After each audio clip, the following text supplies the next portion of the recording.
Assalaamu calaykum meel walba joogtaan kusoo dhawaada barnaamijka horyaalka ciyaaraha.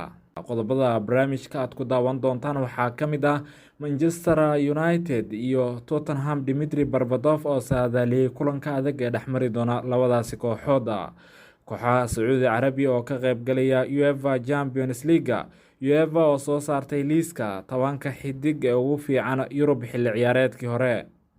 Qodobadaas iyo qodobo kale ayaad ku daawan doontaan barnaamijka horyaalka ciyaaraha. Qodobadaas iyo qodobo kale ayaad ku daawan doontaan barnaamijka. Fadlan haddaad ku cusub tahay like noo saar, subscribe dhasiina, share garaysi barnaamijkan asxaabo badan u gaaro mahadsanidina. Xidigii hore kooxaha Tottenham iyo Manchester United Dimitri Berbatov ayaa saadaaliyay kulanka adag ee toddobaadkan dhexmari doona kooxaha Tottenham iyo Manchester United.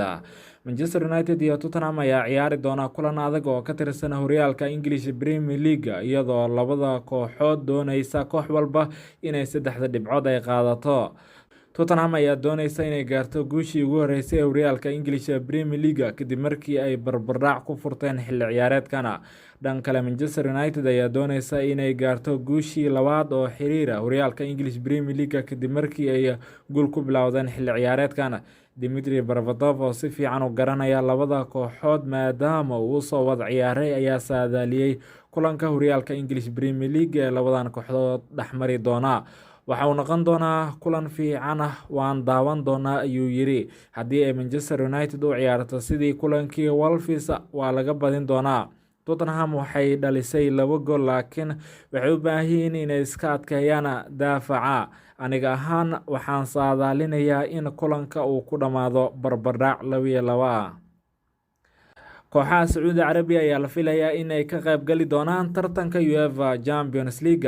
Wargeyska Corriere dello Sport ee dalka Talyaaniga ayaa sheegay in Sacuudi Carabiya ay hiigsanayso inay si gaar ah u hiigsato ka qaybgalka tartanka Champions League xilli ciyaareedka 2024 ilaa 2025.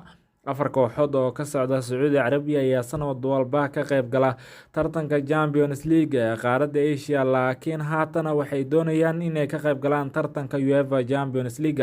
Sida laga soo xigtay wargeyska Talyaaniga, xiriirka kubadda cagta Sacuudi Carabiya ayaa laga yaabaa inuu u gudbiyo codsi xiriirka kubadda cagta Yurub ee UEFA si ay u codsadaan in ay 4 kooxood ee ugu sareeya horyaalka Sacuudi Carabiya ay uga qayb galaan tartanka UEFA Champions League xilli ciyaareedka 2024 ilaa 2025.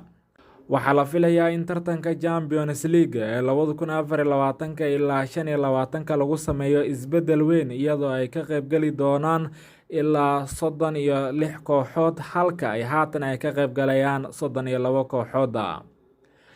Dhanka kale xiriirka kubadda cagta Yurub ee UEFA ayaa soo saaray liiska 10 xidig ee ugu fiican Yurub iyo horyaalada ugu waaweyn ee xilli ciyaareedkii hore.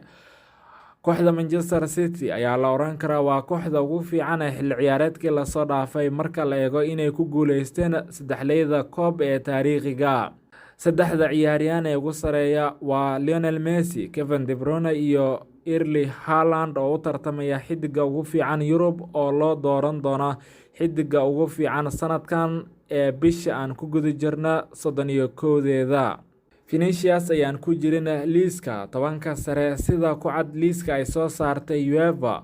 Waa kuwan 7 xidig ee kale ee ku saleysan codeynta sida UEFA: Ilkay Gundogan xulka qaranka Germany iyo kooxda Barcelona waxa uu helay 129 cod. Rodri xulka qaranka Spain iyo kooxda Manchester City waxa uu helay 110 cod. Kylian Mbappe xulka qaranka France iyo kooxda PSG waxa uu helay 82 dhibcood. Luka Modric Croatia iyo Real Madrid waxa uu helay 33 dhibcood. Marcelo Brozovic xulka Croatia iyo Al Nassr waxa uu helay 20 dhibcood. Declan Rice England iyo Arsenal waxa uu helay 14 dhibcood. Alexis Magalhaes xulka Argentina iyo kooxda Liverpool waxa uu helay 12 dhibcood. Guud ahaan waa naga intaa barnaamijka ciyaaraha. Fadlan haddaad ku cusub tahay like noo saar, subscribe dhasiina, share garaysi barnaamijkan asxaabo badan u gaaro mahadsanidina.